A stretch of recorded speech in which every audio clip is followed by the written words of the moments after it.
Assalamualaikum warahmatullahi wabarakatuh. Innal hamdalillah nahmaduhu wa nasta'inuhu wa nastaghfiruh wa na'udzubillahi min syururi anfusina wa min sayyiati a'malina. May yahdihillahu fala mudhillalah wa may yudhlil fala hadiyalah. Asyhadu an la ilaha illallah wa asyhadu anna Muhammadan abduhu wa rasuluh. Pada kesempatan kali ini, saya akan berceramah tentang beribadah sesuai sunnah. Beribadah kepada Allah merupakan tujuan penciptaan manusia. Ibadah merupakan ritual yang menghubungkan antara hamba dengan Robnya. Dengan setiap hamba berhak meraih imbalan atas janji Allah Azza wa Jalla setelah kehidupan dunia yang menjadi tempat pengujian ibadah itu. Karena itu, Allah mengutus para nabi dan rasul sebagai orang-orang yang menjadi perantara wahyu-wahyunya untuk sampai kepada manusia, membawa kabar gembira dan peringatan, serta mengajarkan manusia perihal tata cara benar dalam ibadah mereka.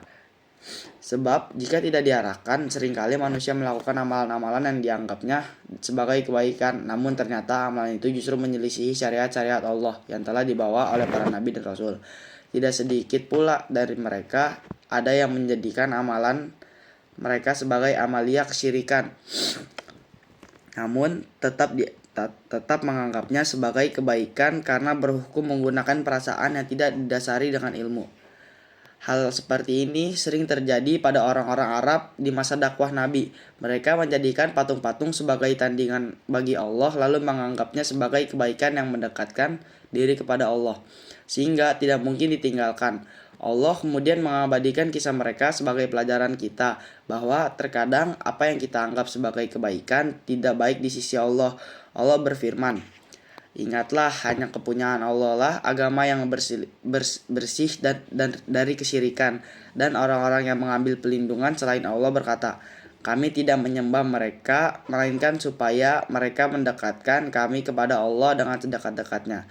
Sesungguhnya Allah akan mengutus di antara mereka tentang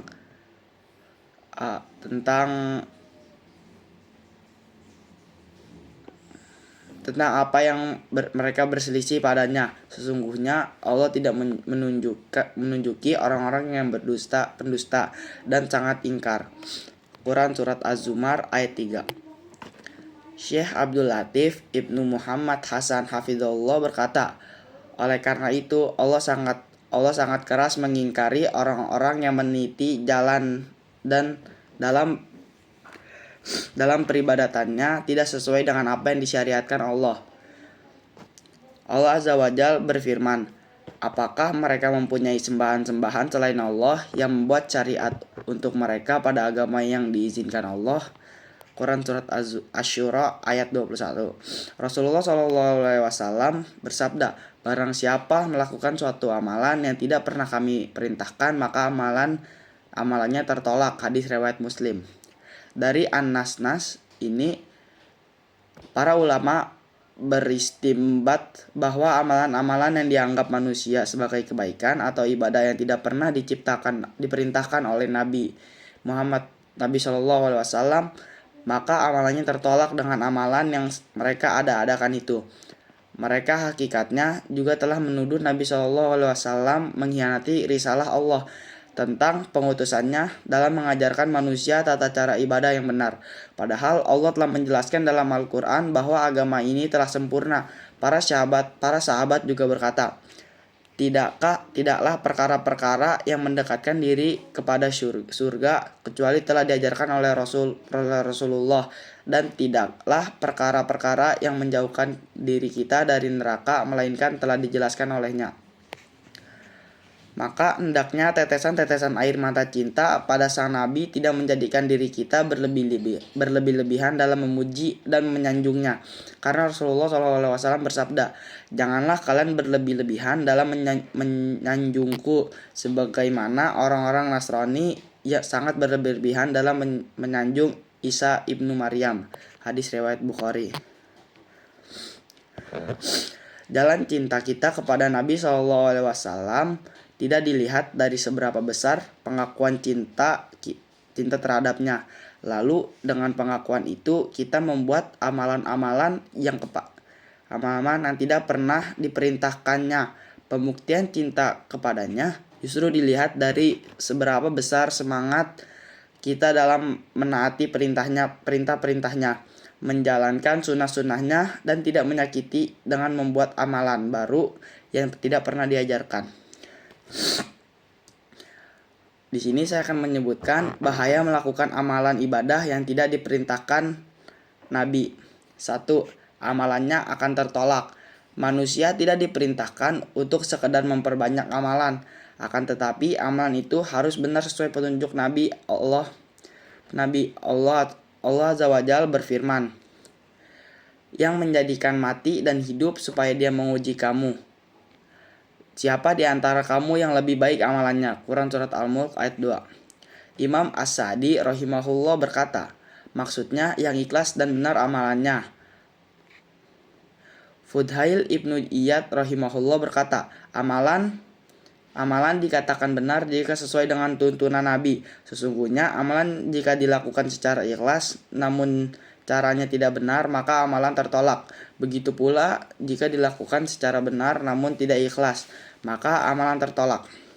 Suatu amalan dapat diterima jika pelakunya ikhlas dan benar dalam beramal. Kedua, terusir dari telaga Rasulullah SAW. Rasulullah SAW berkata, aku adalah manusia pertama di antara kalian yang menuju telaga. Lantas diperlihatkan kepadaku beberapa orang di antara kalian, hingga jika aku ingin menggandeng mereka, tiba-tiba mereka ditangkap dan dijauhkan dariku. Sehingga aku berteriak-teriak, ya Robbi, itu sahabatku. Ya Robbi, itu sahabatku. Allah menjawab, kamu tidak tahu apa yang diperbuat sepeninggalanmu. Hadis riwayat Bukhari. Dalam riwayat lain Rasulullah SAW bersabda, aku berada di telagaku, menunggu orang yang datang kepadaku.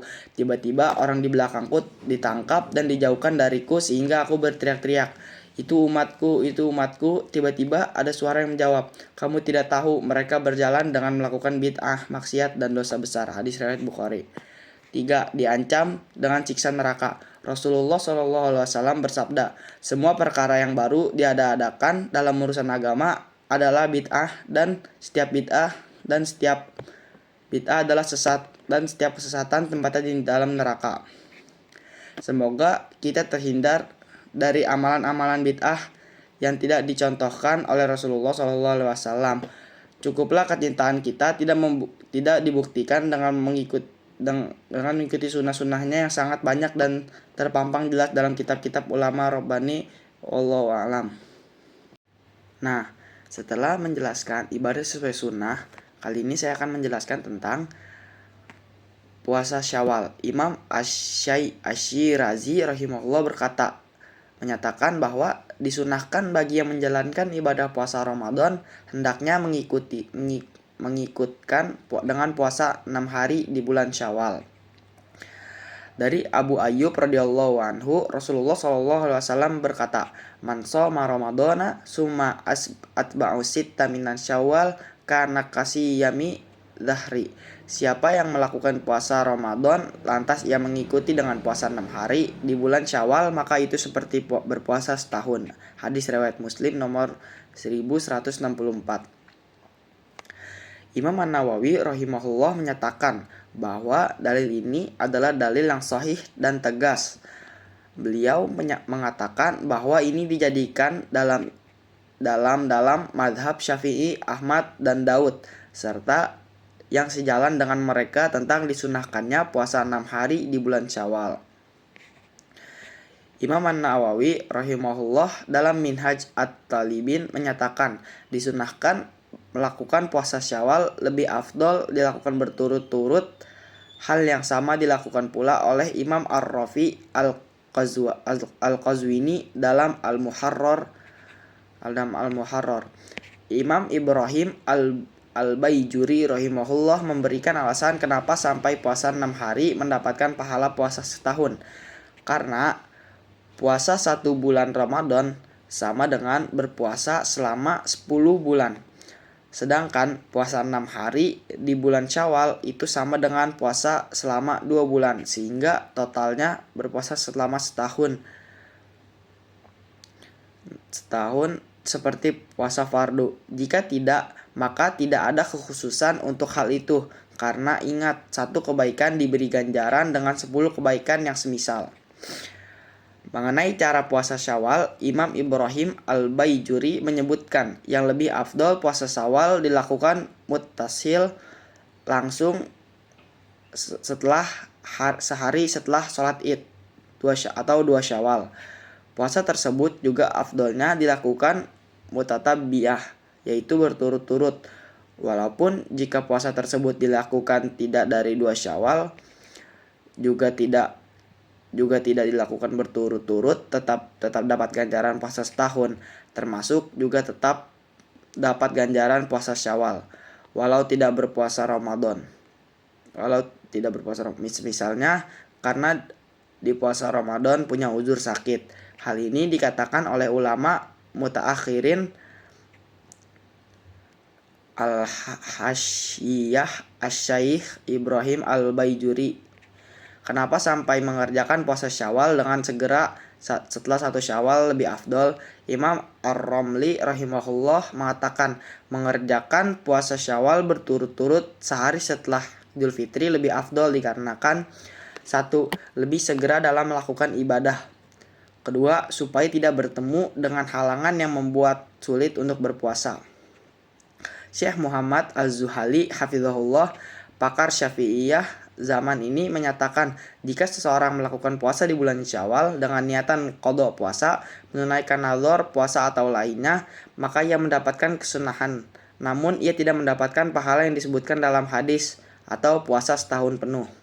Terkhusus yang luput dari puasa Ramadan dan ia melakukan puasa Syawal, maka ia mendapatkan pahala puasa setahun seperti yang disebutkan dalam hadis.